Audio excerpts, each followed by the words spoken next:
She was just 12 years old, sitting quietly in C-12F of Flight 209, her small fingers tracing lines across the page of a worn sketchbook. The hum of the engines was steady, almost soothing, a rhythm she had grown used to during long flights. Her pencil moved delicately, sketching the silhouette of a fighter jet slicing through clouds. Each stroke was careful, deliberate. She loved planes, not just because they flew but because they felt free. Every time she looked out the window and saw the sky stretching endlessly, she imagined herself soaring through it, no seatbelt, no weight, no fear. Just her, the clouds, and the wind. Her mother sat beside her, reading a magazine, occasionally glancing over with a smile that was part amusement, part pride. She always encouraged her daughter's imagination, even if she didn't fully understand it. The girl's fascination with aircrafts had started when she was barely 6. While other kids played with dolls or toy cars, she collected miniature jets and drew flight paths on old maps her father brought home. He had been a pilot before he passed away, and the girl carried that love for the sky like a secret inheritance. Her mother never stopped her from dreaming, even though those dreams were what took her father away. The plane cruised smoothly at 30,000 feet. The air attendants moved quietly down the aisle, serving drinks and snacks. The little girl pressed her forehead against the cold glass, watching sunlight scatter across the clouds. They looked soft enough to touch, like an ocean frozen mid-wave. She imagined herself diving into them, gliding between the white layers, invisible and free. Her pencil danced faster now, sketching the motion she saw in her mind, the sharp wings, the tilt, the speed. C-12F was her window to infinity. The captain's voice came through the intercom, warm and calm. "Ladies and gentlemen, this is your captain speaking. We're expecting a bit of turbulence ahead as we cross the jet stream, so please make sure your seatbelts are fastened." A few passengers groaned softly, others adjusted their seats. The girl's mother reached over and tugged gently at the seatbelt, making sure it clicked properly. "All good?" she asked, her tone light but cautious. The girl nodded, barely looking up from her drawing. The engines hummed deeper as the aircraft descended slightly to find smoother air. Minutes passed. The light from the window shifted, the sunlight dimming under a curtain of darker clouds.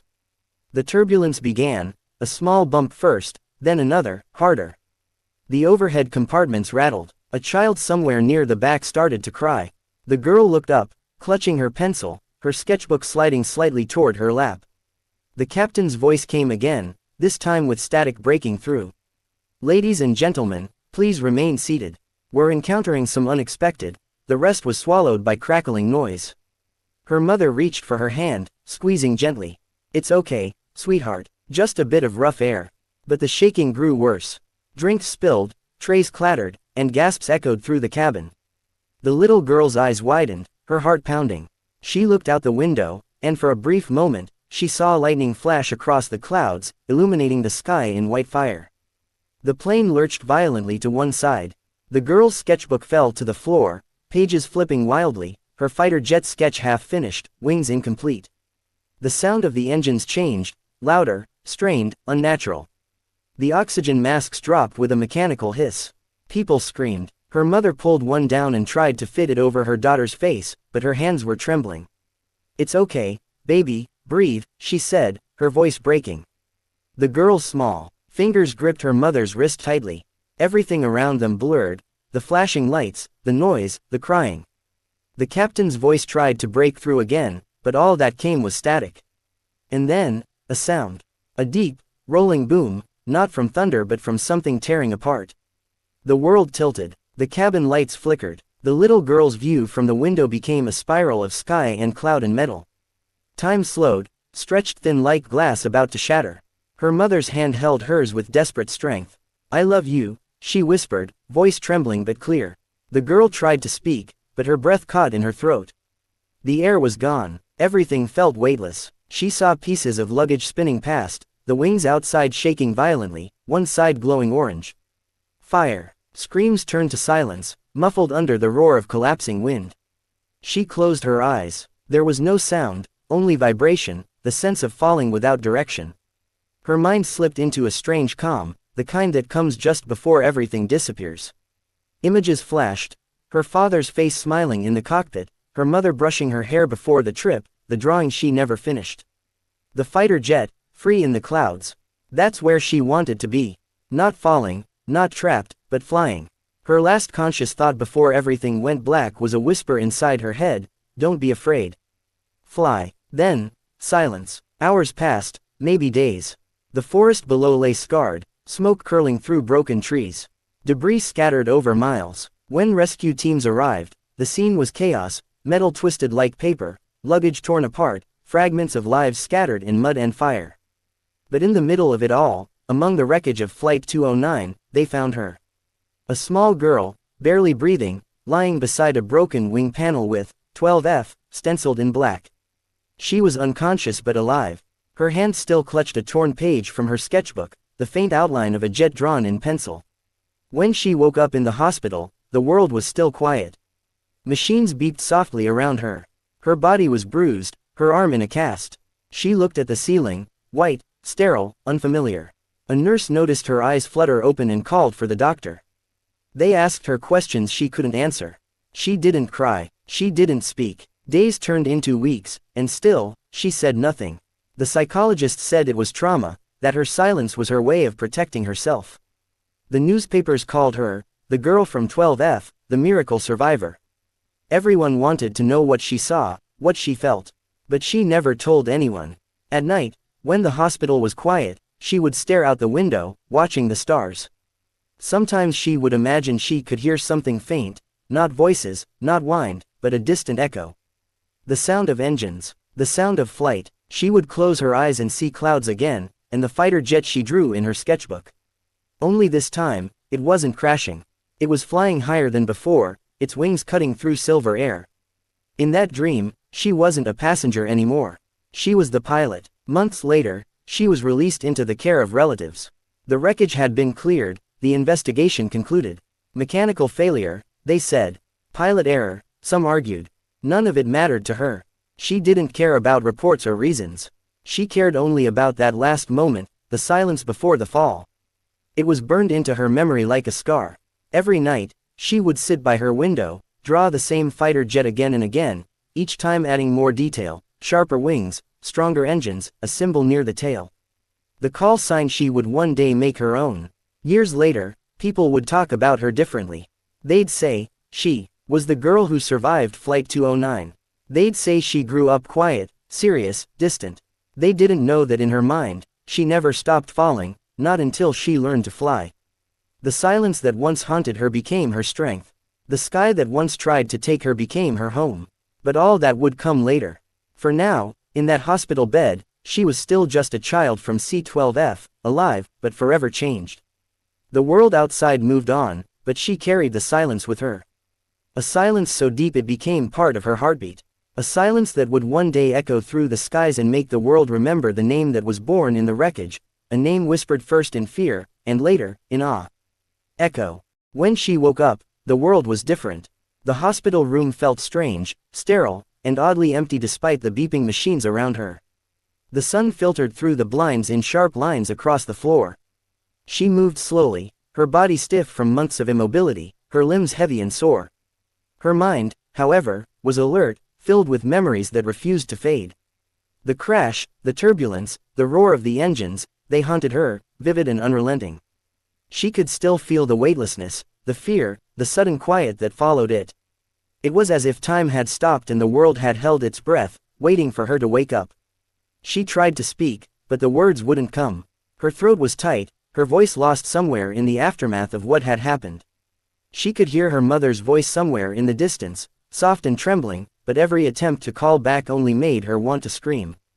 Days passed slowly. Doctors and nurses came and went, each asking questions she couldn't answer. Her family tried to reach her, to coax her back into speaking, but she remained silent. They brought her toys, gifts, coloring books, hoping to draw her out, but her sketches were no longer playful. They were precise, detailed, often dark, reflecting the chaos she had survived. She drew airplanes again and again, fighter jets with sharp wings cutting through endless skies, always flying higher, always free. In her mind, she was never a victim. She had survived something unimaginable, and somehow, that survival became a new kind of power. At night, the hospital grew quiet. The corridors emptied, machines hummed softly, and the air smelled faintly of antiseptic. She would lie in her bed, staring at the ceiling, remembering Flight 209. She remembered the turbulence, the panic, the chaos of metal and fire. She remembered the way her mother held her hand, the fleeting glance of her father's face in her memory, and the feeling of falling into a void. But she also remembered the silence, the profound, all-encompassing silence that followed. It was not frightening anymore. It was comforting in a strange way. It was a reminder that she had survived, that she had endured something that few could imagine. That silence became her companion, her teacher, her secret strength. People outside the hospital tried to make sense of her silence. Journalists came, their cameras focused on the child who had survived. They asked questions she could not answer. They wanted stories, explanations, heroic narratives, but there was nothing to give them. The crash had no neat ending, no simple lessons. All she had was memory and silence. Doctors called it trauma, a psychological response to extreme events. They said she would speak again when she was ready, that words would come back to her slowly. Her mother held on to that hope, whispering encouragement and love, but she could sense that her daughter had changed in ways no one could reach yet. Weeks turned into months. She was eventually released, fragile and pale, her body recovering, her spirit both resilient and withdrawn. She moved into the care of relatives, distant family members who were gentle and kind, yet unfamiliar. The outside world felt different now, as though the ordinary rhythm of life had been replaced by something fragile, precious, and terrifying. Every plane that flew overhead made her heart pound, every storm reminded her of Flight 209. But she learned to draw, to channel her fear into lines and shapes. Her sketches became her voice, her way to speak when words failed. Each fighter jet she drew was more powerful than the last, sharper, faster, fearless. She drew them in the sky, in the clouds, in spaces where no one could reach her. School was a challenge. Other children did not understand her silence. They whispered, stared, asked questions she could not answer. Teachers worried about her. Counselors tried to reach her, but she kept her world tightly contained within herself. She began to observe, to learn quietly, absorbing every detail, every motion, every sound. Her mind became sharp, precise, calculating. She noticed the mechanics of things, how engines roared and faltered, how planes maneuvered in the sky, how air currents flowed invisibly around the world. She began to dream again, but differently. She was no longer just a child fascinated by flight, she imagined control, precision, mastery. She imagined being the one in command, the one who could bend the sky to her will. At night, when everyone was asleep, she would trace the paths of her dreams in the darkness. Fighter jets, helicopters, anything that moved through the air with speed and purpose. She gave them names in her mind, assigning call signs to each one. Echo was her favorite, a name she whispered silently to herself, over and over, until it became part of her. It represented survival, strength, and transformation. She was no longer just the girl from C-12F. She was the one who had endured, who had witnessed chaos and emerged alive. Her silence had become her power. Years passed, and she grew taller, stronger, more focused. Her body healed, but the memory of Flight 209 remained sharp, embedded in her mind like a permanent scar. The world around her moved on, forgetting the tragedy, moving past it, while she carried it with her. She learned to read people, to understand patterns and behavior, to anticipate danger. Her sketches became blueprints, not just of planes but of strategies, maneuvers, possibilities. She began to train herself, physically and mentally, preparing for a life where the skies were hers to command. By the time she was a teenager, she was no longer silent in the way the doctors had described. She spoke rarely, choosing her words carefully, each one precise, deliberate, meaningful.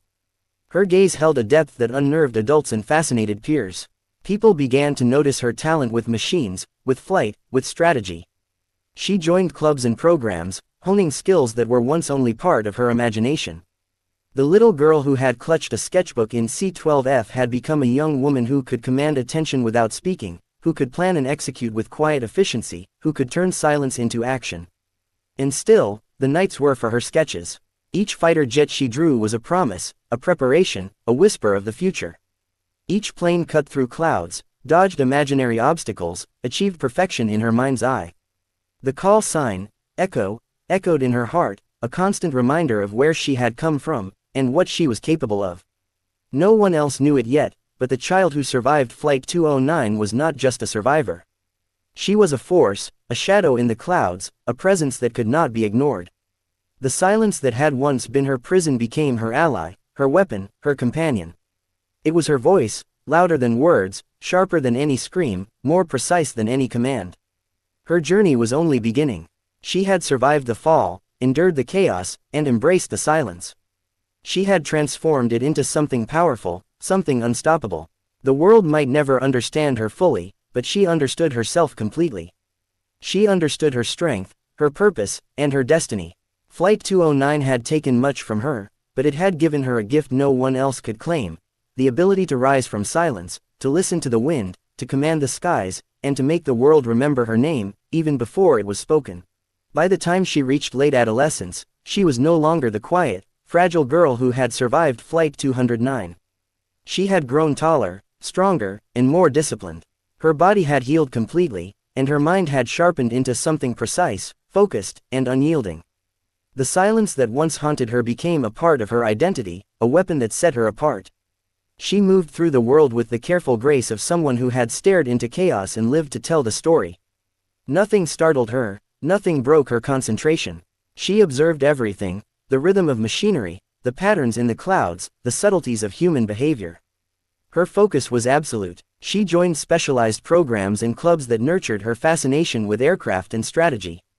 Flight simulators became her second home.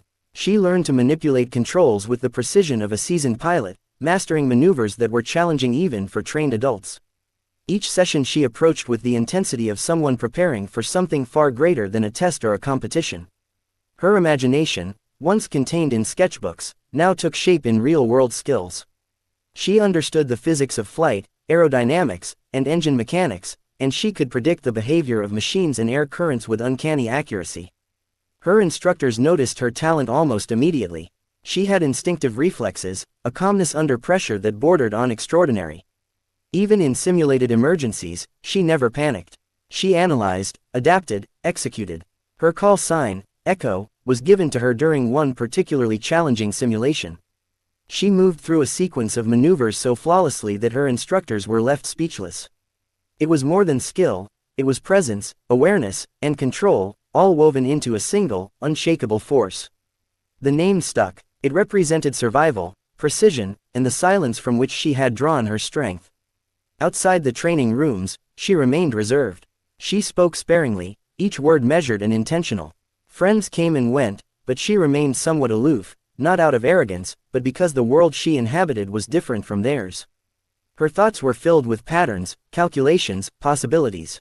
Her sketches had evolved. They were no longer mere drawings but detailed plans of aircraft, maneuvers, and strategic operations.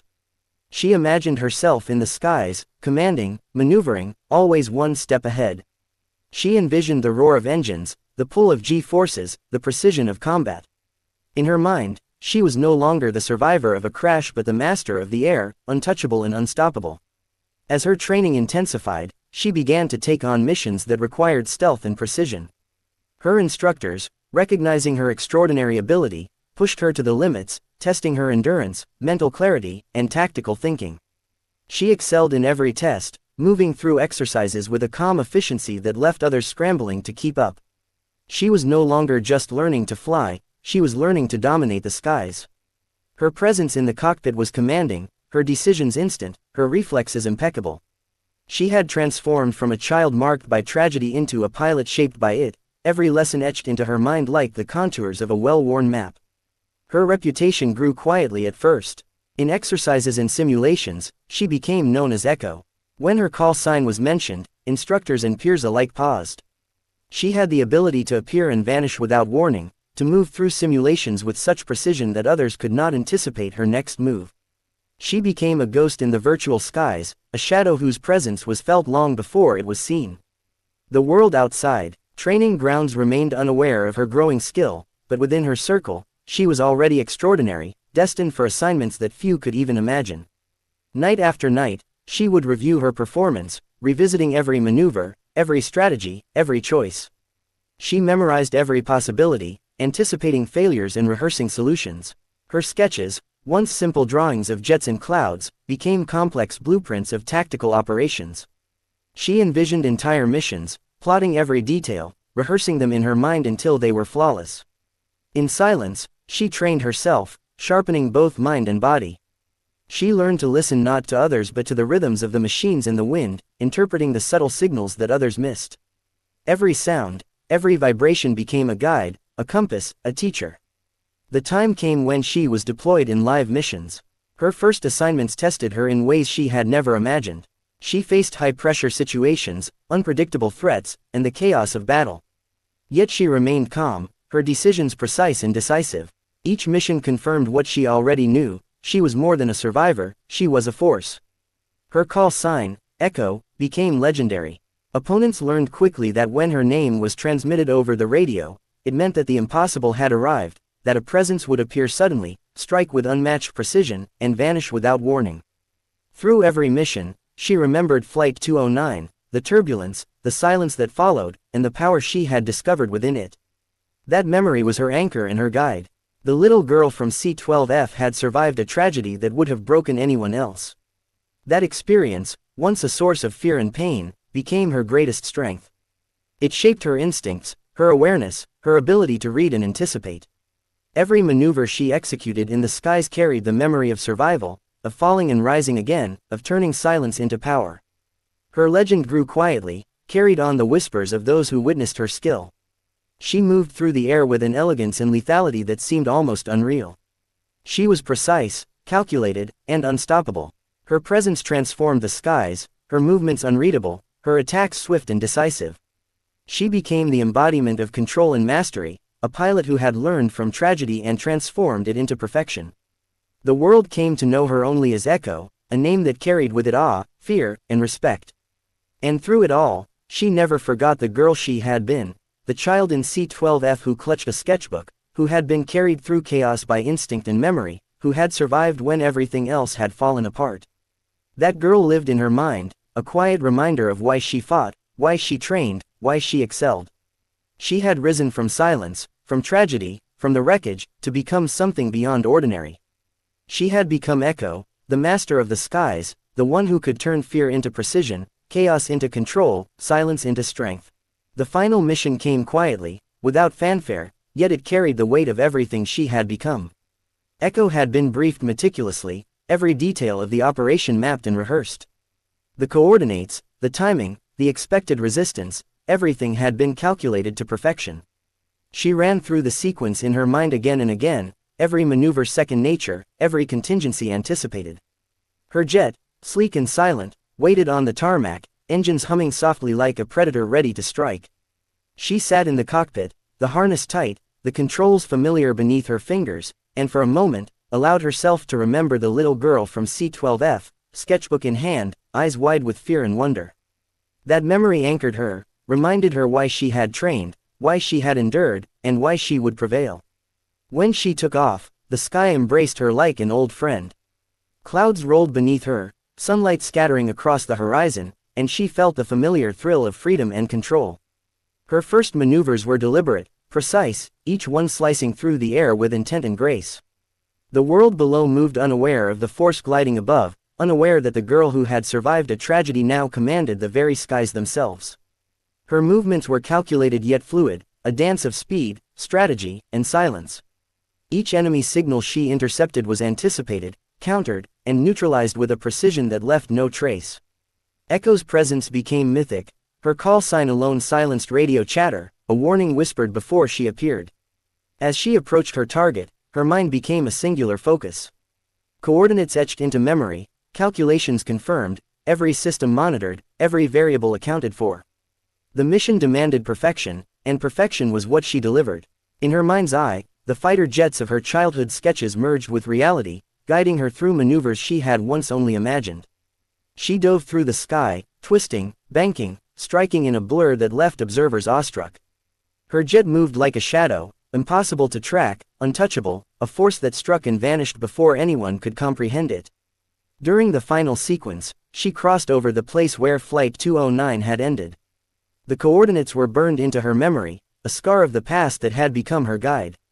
She whispered to herself, a quiet vow carried only by the wind, "For you, Mom." She remembered the turbulence, the chaos, the silence that had followed it, and she let that memory fuel her resolve. The skies had tried to take her once, but now they bowed to her mastery.